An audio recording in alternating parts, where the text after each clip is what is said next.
Hello guys! So ngayong araw guys, ay pumunta kami sa vet. Dinala namin si Bubbles at saka si Chloe.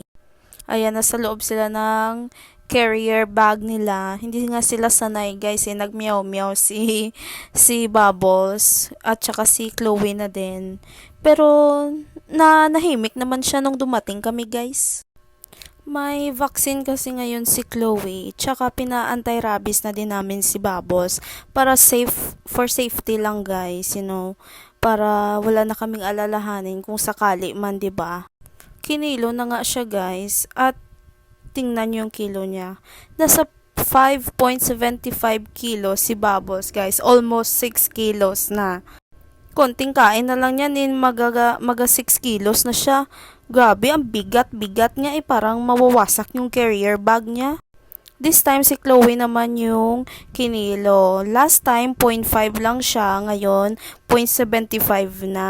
So, bumigat-bigat din si Chloe.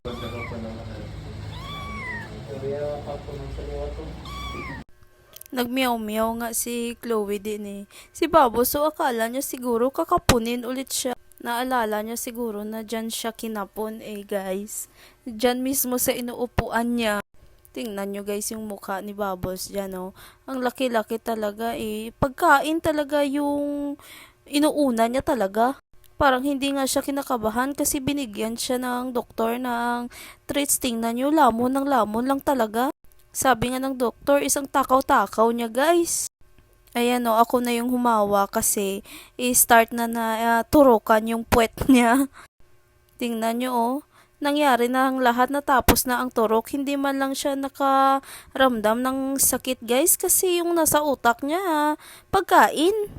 O ba diba, parang wala lang turukang nangyari eh. Good boy talaga si Babos, basta may pagkain lang talaga guys. Ayan, siguro akala niya kinutot siya ng langgam eh. Wala lang, parang wala lang nangyari guys.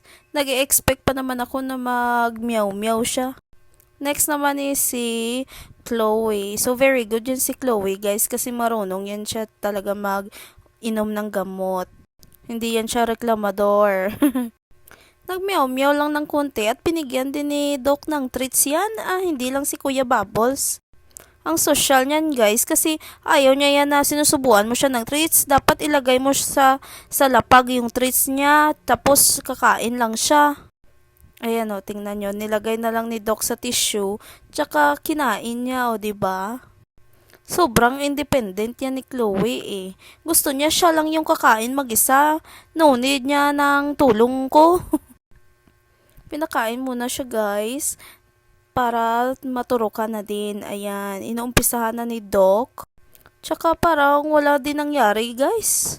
Hindi din nakatalab saka kay Chloe yung medyo sakit Kasi may pagkain din yung nasa utak niya.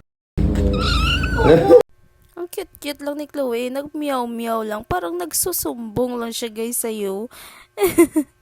Parang kinurot lang yan eh, or kinutot ng langgam eh, no, Chloe? Napaka very good talaga nilang dalawa. Ayan o, nag-Robinson yan guys, nagpalamig-lamig sa aircon para naman hindi sila ma-stress, no? Para makalimutan nila yung nangyari guys. Next time si Fluffy naman at si Sophie.